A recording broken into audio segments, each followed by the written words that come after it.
The NRA scored a victory Thursday, and so did the First Amendment. The Supreme Court ruled unanimously in favor of the National Rifle Association against the state of New York, saying the state unconstitutionally tried to sideline any group that associated with the gun rights advocacy group.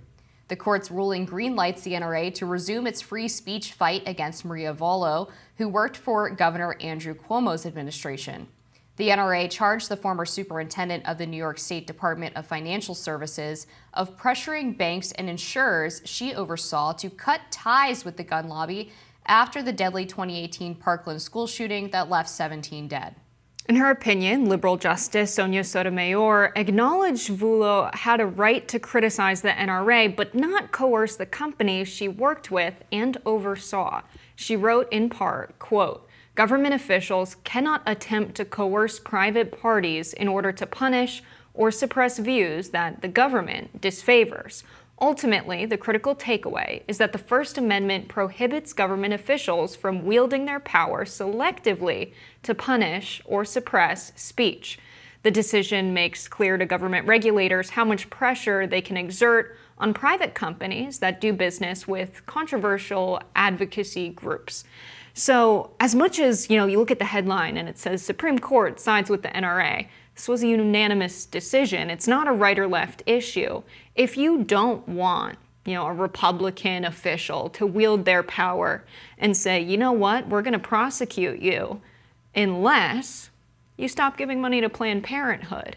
If you're not okay with that happening, you have to not be okay with what happened in New York with the NRA as well. It goes both ways. Exactly. And Maria Vollo was directly going after banks and financial institutions, saying essentially if they had any accounts with the NRA or if they facilitated donations to the NRA, that they were going to be sanctioned by the state of New York and face potential legal action. I mean, this was as clear-cut a case as you can ask for when it comes to the government violating private citizens and private businesses' First Amendment rights. The ACLU, which over the past 10 years has generally been believed to be arguing on behalf of more liberal causes, even actually argued the case on behalf of the NRA here. David Cole, who's the national legal director, said today's decision confirms that government officials have no business using their regulatory authority to blacklist disfavored political groups. They were clear that they sought to punish the NRA because they disagreed with its gun rights advocacy. I think the other benefit of having this be a unanimous decision is it really cuts against a lot of the recent claims that this court is illegitimate or basically incapable of handling its business. The fact that even with a conservative majority, this decision came out unanimously. They had Sotomayor write the majority opinion. Clearly, the Supreme Court is perfectly capable of doing what it's charged to do, which is uphold the Constitution and decide whether or not laws are abiding by its tenets. Yeah, it seems that this case became significant because it was the type of situation where they weren't in cahoots completely with each other. There are definitely going to be scenarios where this still happens, but the trade is fair enough and they're like, okay, well, we did something really shady. We really don't want you to prosecute us, whether it's a big bank, whether it's a big insurer, a powerful company with a lot of resources. They might still make deals with people in government after this ruling and say, okay, if you won't prosecute me, I'll stop giving money to Planned Parenthood or whatever advocacy group it is. I'll stop giving money to the NRA.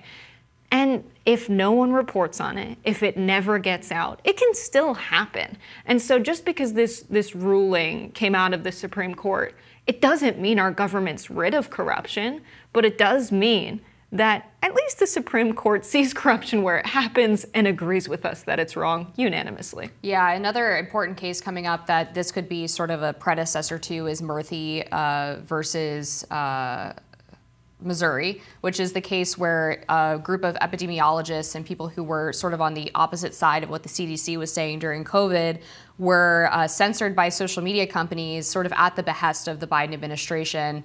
That's going to be in front of the Supreme Court as well. They agreed to hear that case in October. They argued it in March. I'm not sure when their decision is going to come down, but it's not as clear-cut, I think, as the NRA case because there wasn't a direct threat of punishment like there was in New York. But the Biden administration obviously going to a social media company, which they are in charge of regulating, and of course, being the executive branch can exercise all kinds of power over these companies. There's an implicit threat there just by the government saying, hey, we think this is misinformation and maybe you should take it down. It's sort of a wink and a nod. I think the NRA decision suggests that the Supreme Court's probably going to come down on Murthy's side in this as well. Absolutely. It's all giving Federalist 10 for me, which is a very nerdy thing to say, but in the writing of the Bill of Rights, when, the framers and the founders looked at the Constitution, they decided, maybe we need to write some more unalienable rights to guarantee to people who are citizens of the United States. There was a lot of back and forth about what to include and why. How do we guarantee liberty to the people living in the country many years from now?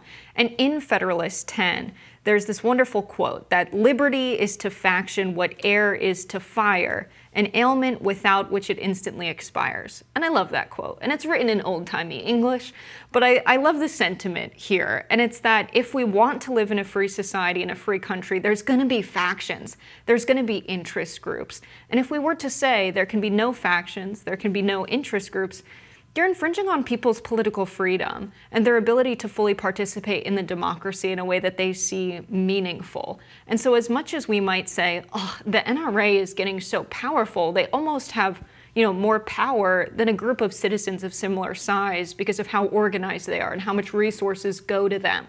And that can make you feel like, oh, do we have a functioning democracy when interest groups that represent, a minority have such a strong influence on legislation and our politics? But if we were to say there can't be interest groups, that's infringing on a fundamental freedom, and the consequence of that is almost greater than getting rid of this thing that feels like maybe sometimes is a threat to democracy. Yeah, and I think people forget sometimes that for every interest group, there's probably an equal and opposite interest group on the other side of the issue, right? I mean, like when we look at big gas and oil companies and their lobbying groups, there is just as much money on the green energy side of the aisle. So, I mean, obviously not everyone is equally represented by lobbying groups, but it is the case most often that there's an equal and opposite group for each issue area. The other element of this that I think is interesting, just sticking with the gun rights portion of it, is that there have been some really shady government threats to gun owners under the Biden administration that go outside of the free speech realm. The Treasury Department under Biden in their FinCEN program has been tagging purchases that people have been making that they deem suspicious, whether it's a firearm purchase or even just shopping at an outdoor store like Bass Pro Shops, Cabela's. They've been searching people's transactions for the word MAGA and putting a flag on those. So they've been, in effect, suggesting that you could be affiliated with a domestic terrorist group or at risk of being an extremist if you make certain purchases. And it seems like this is well outside of the realm of what would typically be considered a national security threat when we're talking about looking at people's banking transactions. And to me, seems intended to chill people who purchase guns or the companies that sell guns. We've seen a lot of companies actually move away from firearm sales in recent years, a lot, and due in part a lot to anti-Second Amendment advocacy. And I think that's obviously a huge overreach for people to merely be exercising a right that they have in the Second Amendment and then find themselves at risk of government intrusion and spying just because of that. Yeah, I will say that, these statements in Federalist 10 were far before the time we saw super PACs. And so, yes, there's usually equal and opposite interest groups, but sometimes there are very wealthy people lobbying the government in a certain direction. And I don't think the NRA is as big as the kids who are activists who are involved in the Parkland shooting or the many high schoolers who want to see gun reform. They don't have the same amount of resources or power. Like workers don't have the same amount of power as banks and corporations do in lobbying for deregulation and things of that nature. Getting money out of politics is important. Money aside, and just looking at the interest groups, it doesn't seem like a problem. But I think the key issue with that is that members of Congress can be bought and sold, and they should not be. Yeah, totally. I think my closest analogous organization for the NRA would probably be Everytown for Gun Safety. I don't know if they get quite as much money, but I know that they're sort of equally as organized. But yeah, it's an important point.